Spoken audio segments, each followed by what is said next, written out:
I invite you to stand and join in singing our opening hymn, number 203 in our hymnal, All Creatures of the Earth and Sky, the first three verses.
I'd like to invite Joe Miller to come forward this morning to light our chalice as we remain standing and recite our covenant.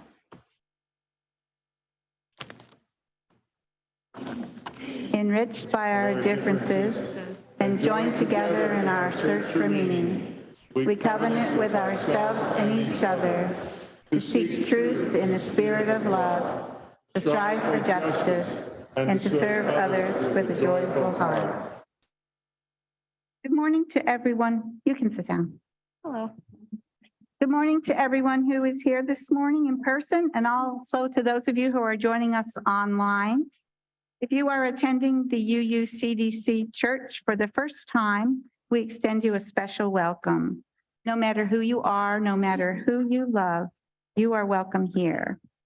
My name is Sharon Fichthorn, and I'm serving as your worship associate along with our interim minister, Reverend Roger Fritts, Chrissy Bushegger, Director of Religious Education, and our music person, Joy Thiessen. Thanks also to the members of our Czech team this morning, our online tech hosts, and the hospitality team for their support. If you're viewing this service on Zoom, please remember you can activate closed captioning if that's helpful for you. And if you'd like to talk with other online participants after the service, there's a virtual coffee hour. Just stay logged in and you'll be invited into one of the breakout rooms. If you are attending worship in person, join us for coffee hour and light refreshments in Fellowship Hall right after the service. Please remain seated now and join us in our centering song. You may remember we have a drone part that says, breathe in, breathe out. You can stay there on that part if you'd like. You can sing the melody, which also goes, when I breathe in, I'll breathe in peace. When I breathe out, I'll breathe out love. And if you're feeling ambitious, you can sing the high part, which goes, when I breathe in, I'll breathe in peace. When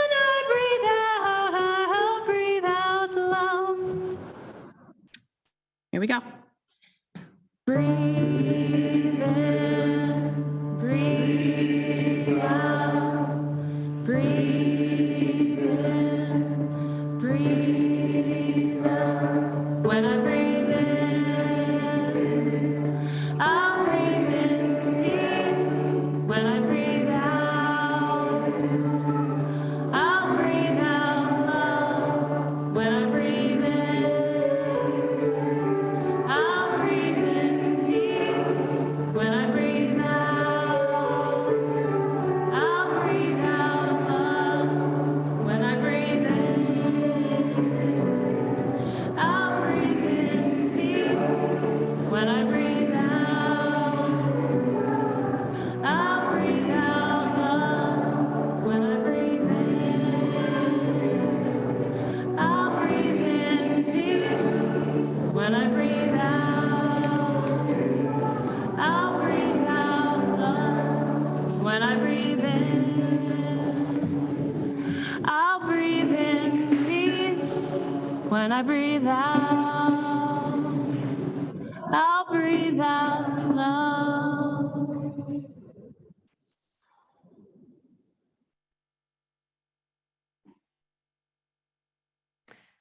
Each week, we come carrying our joys and our sorrows with us.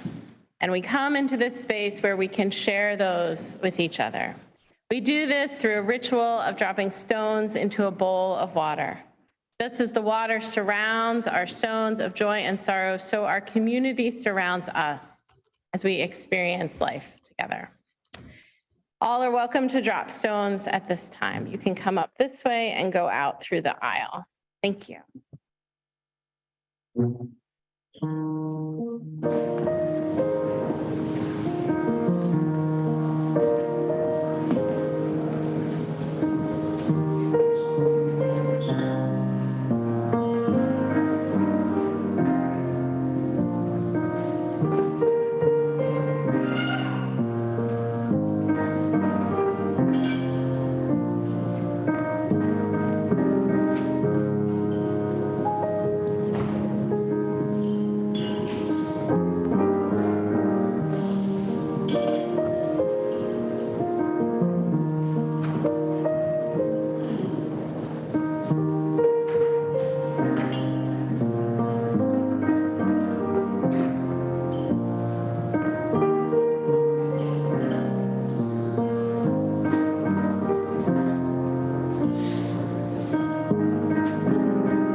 And I drop one more stone in for those joys and sorrows online and for those who are unable to be with us.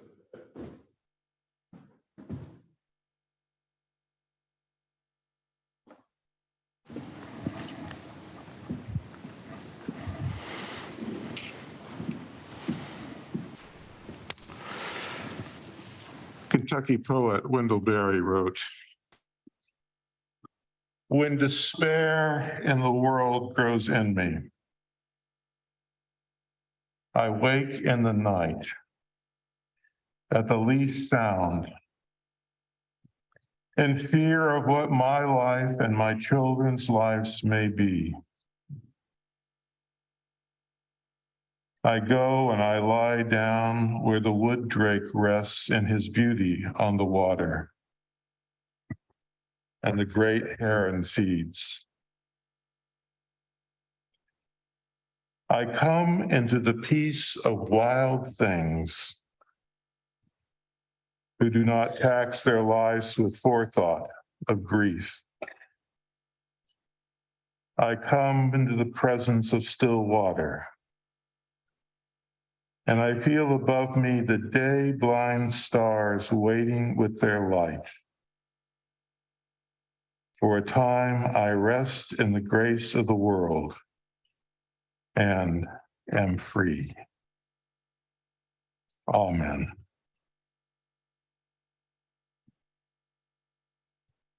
Let's join in hymn 123, Spirit of Life.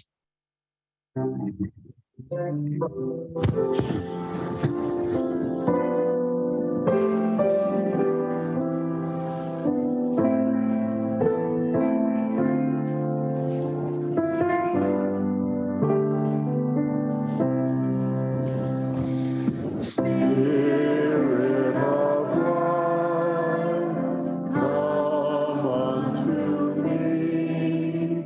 Sing in my heart all the stirrings of compassion. Blow in the wind, rise in the sea, move in the hand, giving life the shape of justice. Roots hold me close, wings set me free. Spirit of life, come to me, come to me.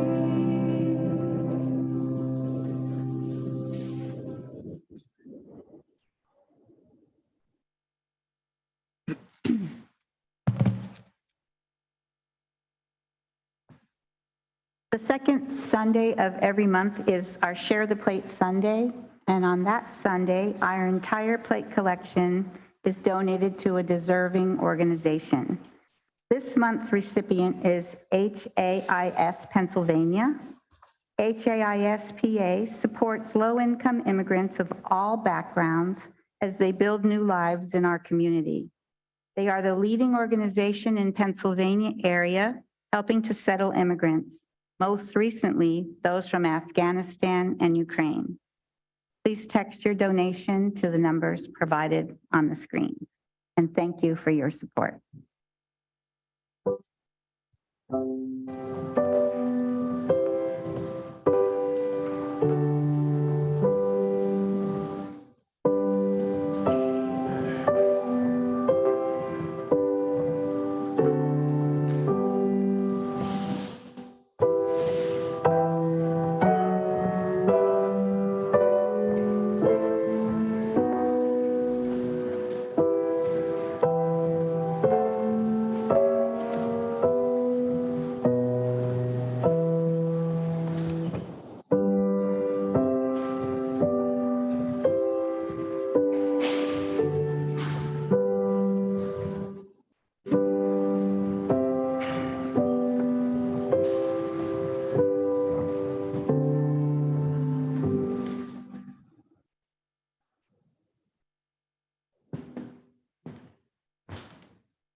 Good morning, everyone. Morning. Box with me today. Woo! Oh, the Wonder Box always gets such love. So if you are new or if you haven't seen this before, this is the Wonder Box. There's something in it and we don't know what it is, so we have to guess. So I'm going to shake it and see what you think. So what do you think? Did I hear a book? Bedroom slipper. Ooh, good guess. What is it? Plastic spoon. What did I hear back here? Cardboard. Yes, Emmy. A toy dinosaur. Ooh, that's kind of close. So I'm going to give you a hint for this one. Listen carefully. These are things that some people are afraid of, but some people love them. I heard spiders. Wait, I think I heard it. Snake. A Barbie doll. So I apologize to anyone who's phobic. This is plastic, not real. All right, so I have a story today that starts with snakes. And unfortunately, sadly, it starts with some dead snakes. So, over 40 years ago, a man named Jadhav Paying was walking around his home in India. He was walking around, oh, that's him. He was walking around and he was walking along the Brahmaputra River and he saw a barren sandbar. So barren means there was nothing growing there. It was just totally empty, totally sand. And on that barren sandbar, he found a bunch of dead snakes. And it made him feel really sad.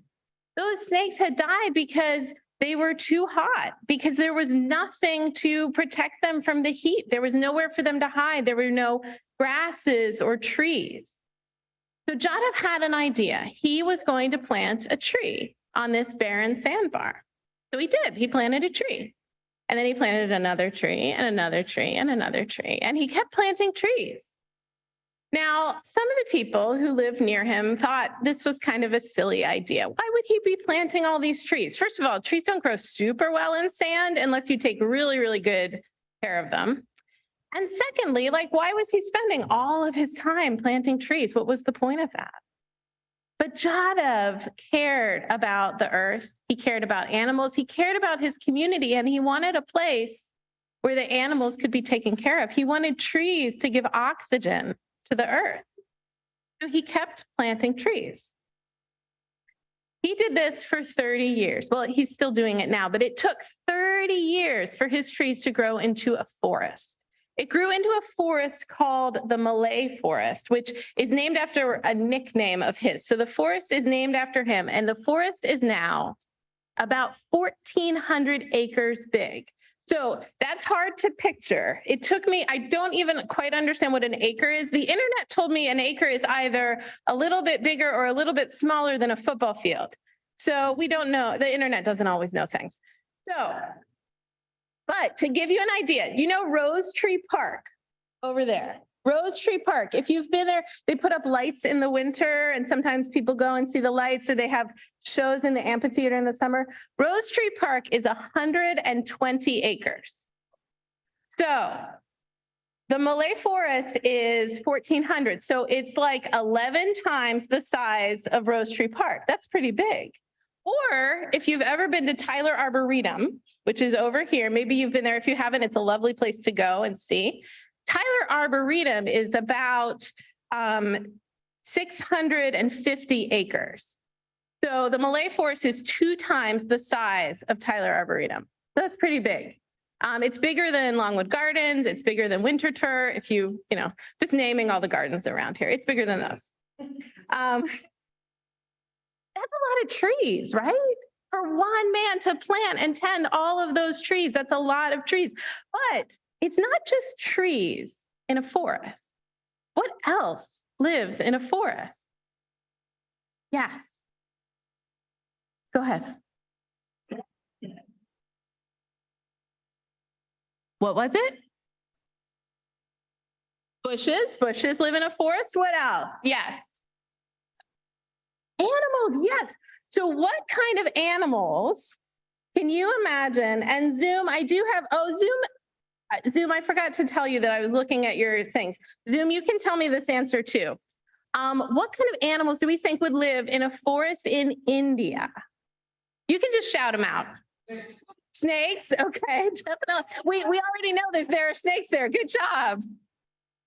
Tigers, I heard tigers. Oh, and I heard tigers and monkeys online. What else? Birds, lizards, elephants. I heard elephants. Mongooses, perhaps. So here are the things that I know live in this forest. So deer and rabbits, snakes, monkeys, elephants. There's a herd of 100 elephants that visits the forest, and 10 baby elephants have been born in the Malay forest. 80% of the world's migratory birds have visited the forest, which is huge. Imagine, where would those birds have gone if there was no forest there? That's really important. There are Bengal tigers who live there. Bengal tigers are endangered, so that's really important. And the Indian rhinoceros, which is a species that's not endangered but is on a watch list, lives there. So yes, all of these animals live in the forest, and that is so important. So many people have been inspired by Jadav's actions. He talks at schools, he's been honored by the government, and it all started because he cared about the snakes. He cared about one creature and wanted to make the world a little bit better. I really like his story. Thank you for listening today. All right, it is time for our children to go to their religious education classes. Joy will play our sending song. She'll play it through one time and we'll sing together. And then the second time our teachers will head into the lobby, and the third time our children can join.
So our theme this month is change, and we were talking a little bit about disappointment. There is a major kind of disappointment that one can feel when they get what they thought they wanted, but it really didn't match their expectations. My wife, Gabby, and I, better? Okay. My wife, Gabby, and I recently experienced this by changing our home life with very little forethought. What made us lose our sensibilities for just a few minutes, we will never know. But that lapse in judgment has had a major impact on our formerly peaceful daily existence. In late September, we encountered a makeshift pen of puppy mill rescues at the Brandywine Arts Festival. Honing in on one particular pup, Springer Spaniel Poodle mix named Nate. We quickly asked the volunteers if we could pick him up. Well, that was it, of course, and we brought Nate home. We did not need a puppy. We certainly didn't go to the art festival in search of a puppy. We were a family of 2 women and 2 older dogs who are 15 and 8 years old, and our routines were firmly in place. From the moment Nate arrived, he began changing our lives. In her book, The Year of the Puppy, Alexandra Horowitz writes, "One forgets or does not realize that adding a puppy to the family is completely unlike how it sounds. As though the puppy would just fit smoothly into the pace of our family as easily as it fit into our car. But with the puppy's addition, the air inside the house is charged. It is full of potential energy. The puppy is a steam engine barreling away. It can leap and bite and run like the wind. Our puppy does not know what matters to us, what is happening next to her, what to expect or what to do. We didn't just adopt a puppy, we took on her education into everything human. This is exactly the way we're feeling about our new life with Nate. He has everything to learn about living as part of our human canine family, and he came to us knowing nothing. Are we disappointed in ourselves for completely upending our peaceful home? Honestly, yes. But are we disappointed in Nate? Absolutely not. He is everything a puppy should be. He's smart, energetic, playful, cuddly, curious, and just adorable. He's wormed his way into the hearts of both the humans and at least one, if not both, of the older dogs. He reminds us that disappointment can be tempered with love and time. Nate is teaching all of us to be resilient, to live in the moment, to enjoy the outdoors, to play exuberantly, and then to flop down for a rest.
Thank you.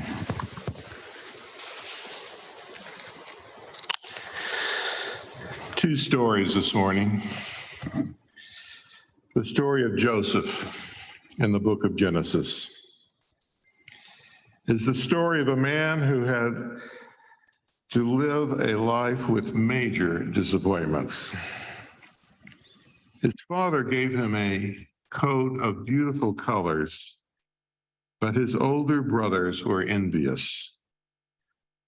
One day, father sent Joseph out to find his brothers who were in a very distant field tending to the family sheep.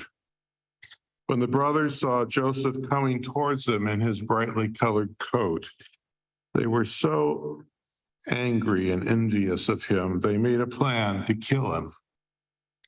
They took his coat and they put him in a pit with the intent to leave him there to die. But then a caravan of people and camels came by on the way to Egypt. So the brothers got Joseph out of the pit, and of course, Joseph naively thought that they were rescuing him, but they sold him into slavery. Now, of course, Joseph was terribly upset, extremely disappointed in how his older brothers had treated him. Resilience is a word we use to describe how we survive such disappointments. Malcolm Gladwell wrote an essay in the New Yorker magazine a few years ago on the subject of resilience. He said, the findings of psychologists determined that most people are more resilient than we could have expected them to be. The assumption is that people who have been traumatized by a crippling injury, the loss of a parent at a young age, or other serious emotional blows will be scarred for life. And this does happen to some people. Disappointments do damage some people for life. However, most people show a great capacity for emotional healing. They go through a period of anger and depression, but most of the time they find their way through it and emerge ready to pick up their lives and go on. Now, in this biblical story, Joseph was resilient. He did his best to be a good slave and was promoted to chief slave of a household in Egypt until his master's wife accused him of doing wrong, and he was sent to prison. Joseph, of course, was again very disappointed. Still, he drew on an inner strength, and he tried to be a good prisoner, offering to do dream interpretation for the other prisoners. One prisoner whom he helped, was a servant for the Pharaoh. This prisoner eventually got out of prison and went back to serving the Pharaoh. And sometime later, when the Pharaoh had a dream that he could not understand, the servant suggested asking Joseph. So Pharaoh took Joseph out of prison and told him his dreams. Joseph listened and told the Pharaoh that God had sent the dreams as a warning. 7 years of good harvests and plenty of food were coming. Good harvests, plenty of food. And then after that, there would be 7 years of famine. If all the food of the good years was eaten up, people would starve. The warning dreams had been sent so that the wheat might be saved up and stored. And it would be a good plan, said Joseph, to find the wisest and best man in all the land who would undertake to organize this. Well, the Pharaoh felt that Joseph was a man he could trust, and he put him in charge.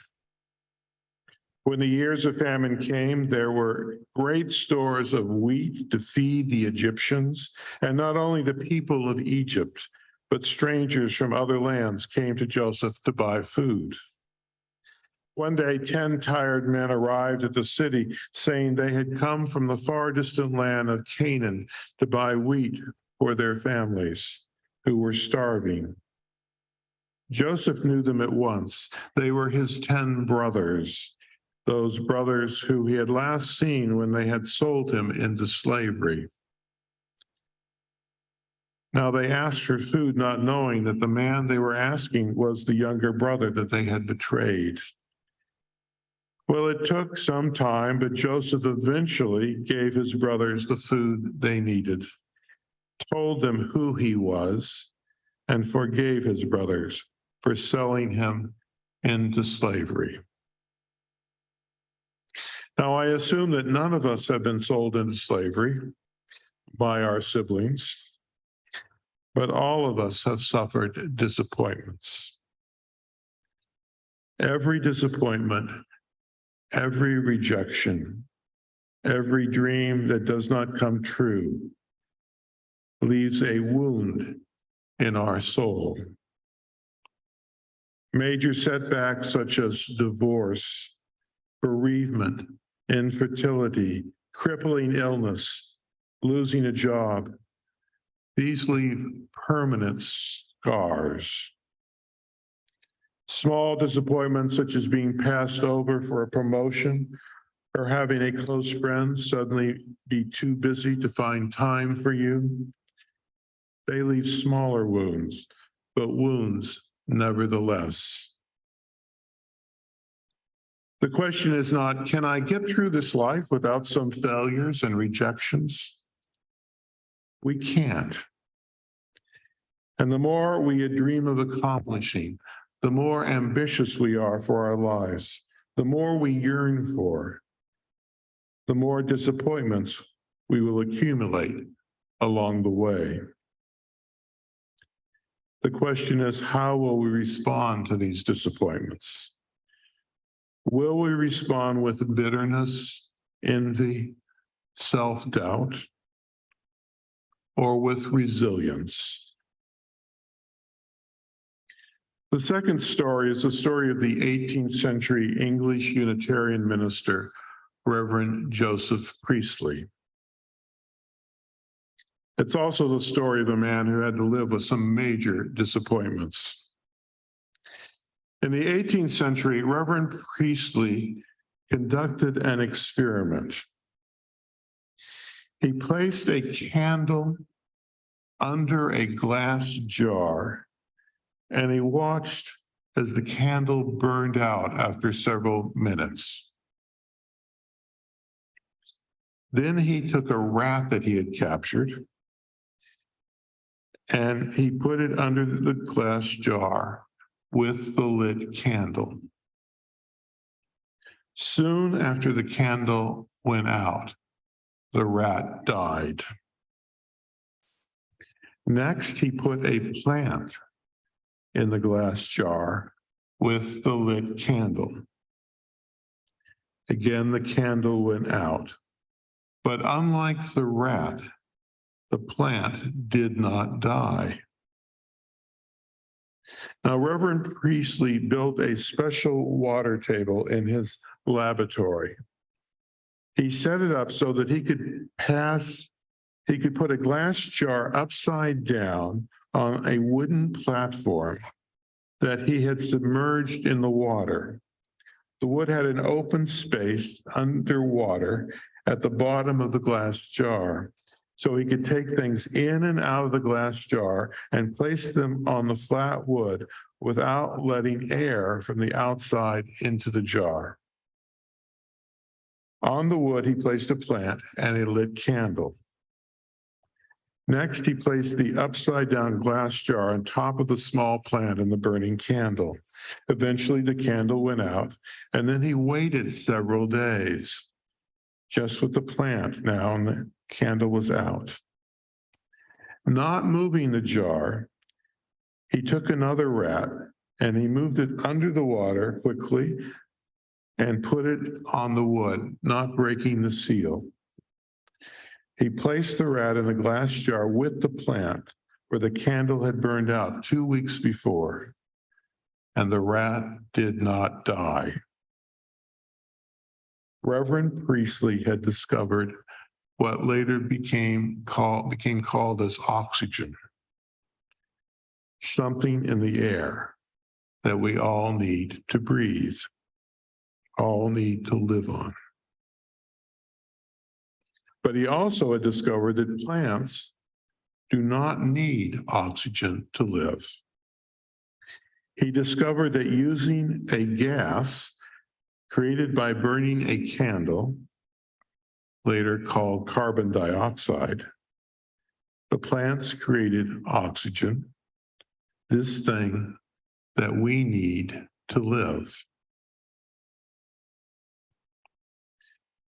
In the 18th century, some people found these new ideas, these experiments by a Unitarian minister, scary.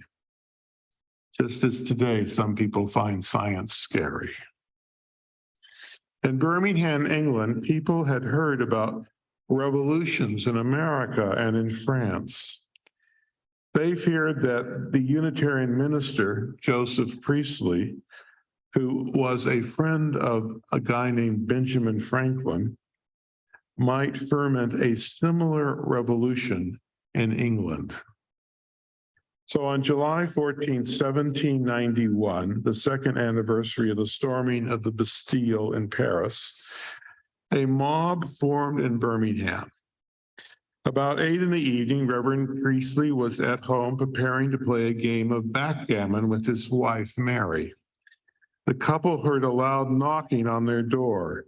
Some young men from Reverend Priestley's Unitarian congregation, out of breath from running, told them that a mob had assembled and had burned down the Unitarian chapel.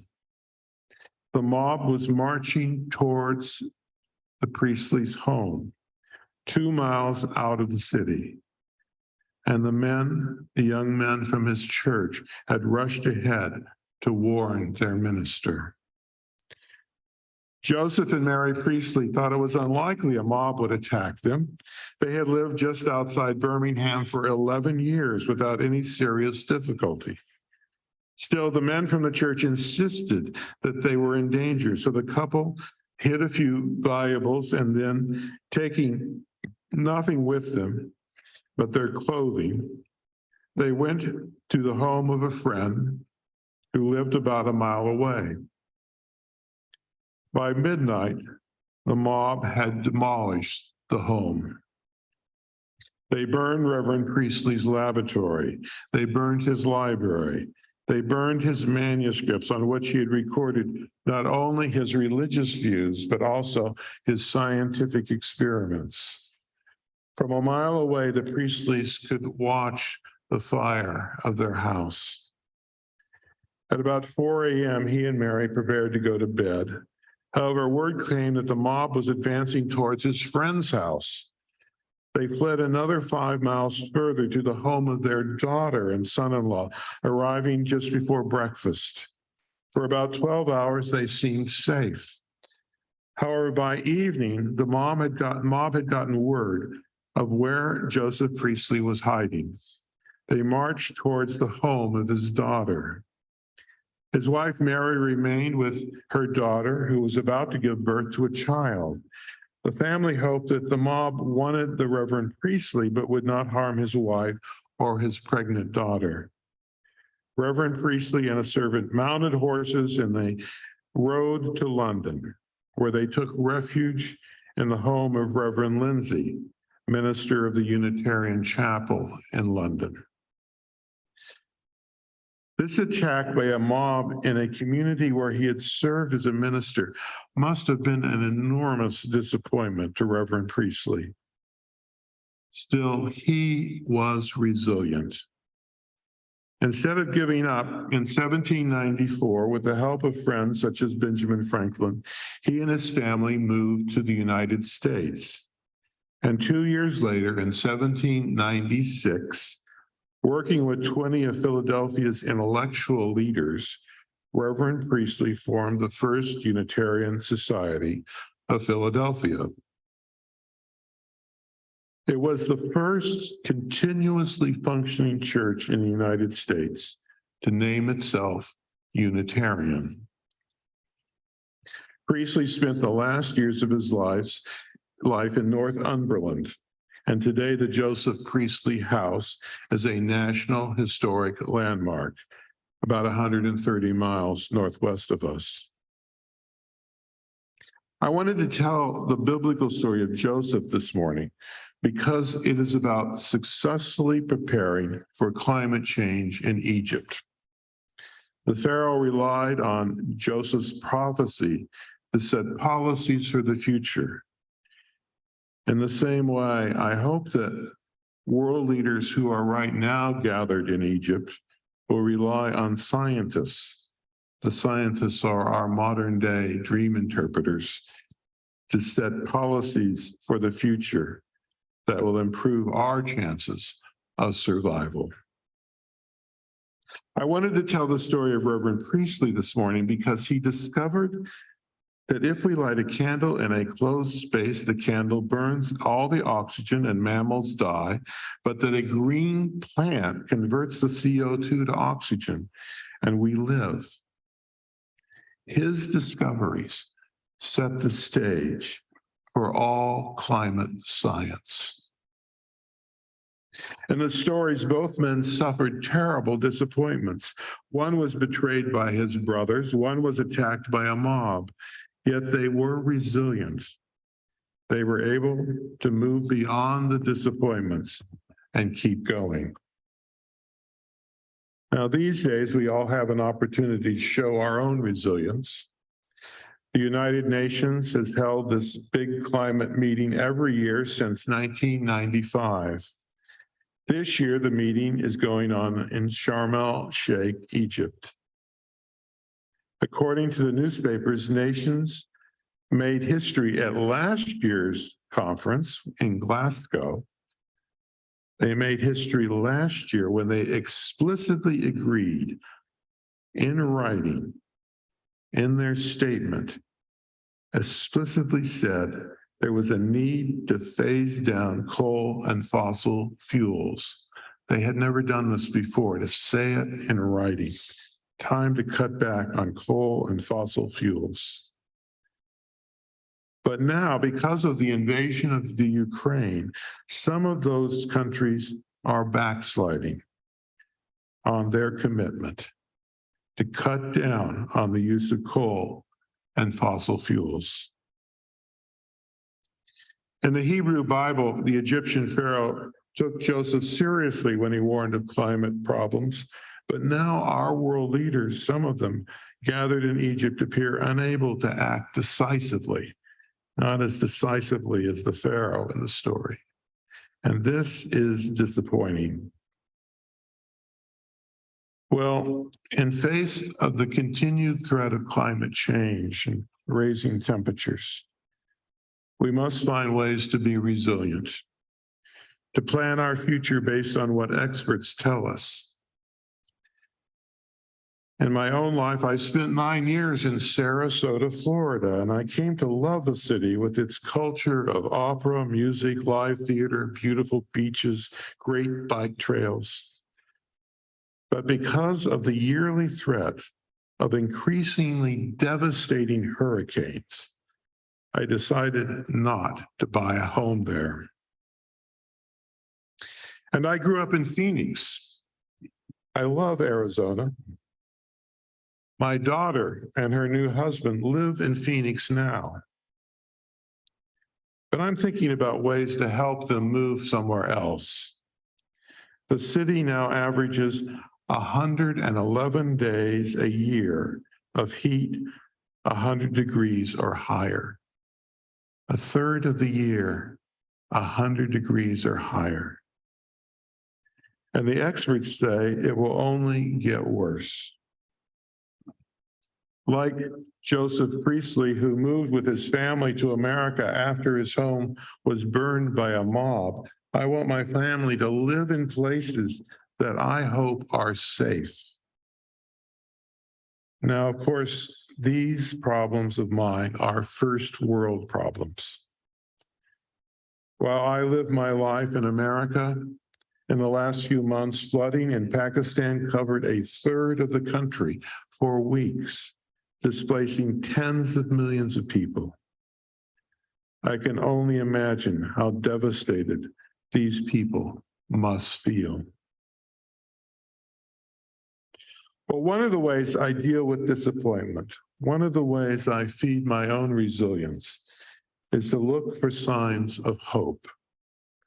Hope makes me more resilient. And as I did my research for this sermon today, I found an essay in the New York Times Magazine by an expert on climate change. He wrote, since 2010, the cost of solar power and lithium battery technology has fallen by more than 85%. The cost of wind power has fallen by more than 55%. The International Energy Agency recently predicted that solar power would become the cheapest source of electricity in history. And a report by Carbon Tracker found that 90% of the global population lives in places where new renewable power would be cheaper than new dirty power. Globally, there are enough solar panel factories being built to produce the necessary energy to limit warming to below 2 degrees centigrade. And in the United States, planned solar farms now exceed today's total worldwide operating capacity. The world, this expert wrote, is moving faster to decarbonize, and yet not fast enough to avert serious problems. In the Bible story, each time the people of Egypt saved grain, it was an act of faithfulness. In the same way, each time we install an energy-efficient light bulb, it is also an act of faithfulness. Each time we ride our bicycle, each time we take a bus, each time we walk instead of driving our car, it is a victory.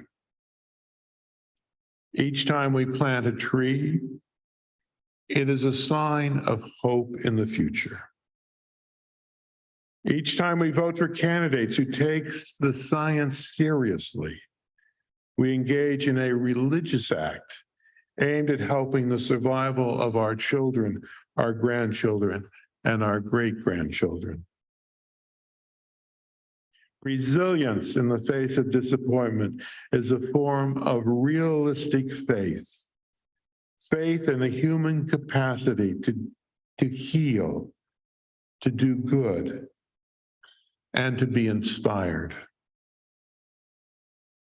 Friends, the earth is a beautiful place.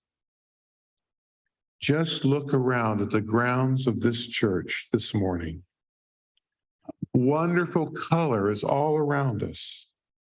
The green grass and the fall leaves, the birds, the gray and the brown squirrels, the smells of autumn, the feel of that cool November air against our skin, the taste of the harvest, the taste of an apple.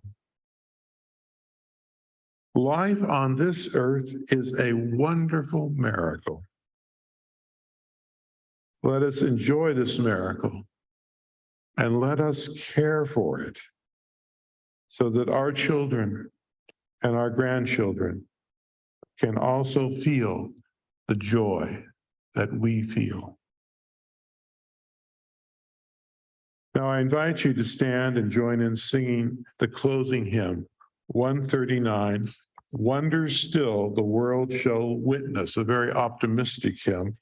Joy will play 139 through once before we start to sing, so we'll all be familiar with the tune.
please remain standing and join with me in the benediction. For those who come here seeking God, may God go with you. For those who come embracing life, may life return your affection. And for those who come seeking a path, may a way be found and the courage to take it step by step. Blessed be. This concludes the service.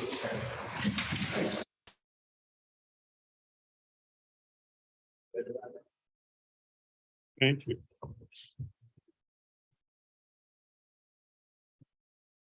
Thank you.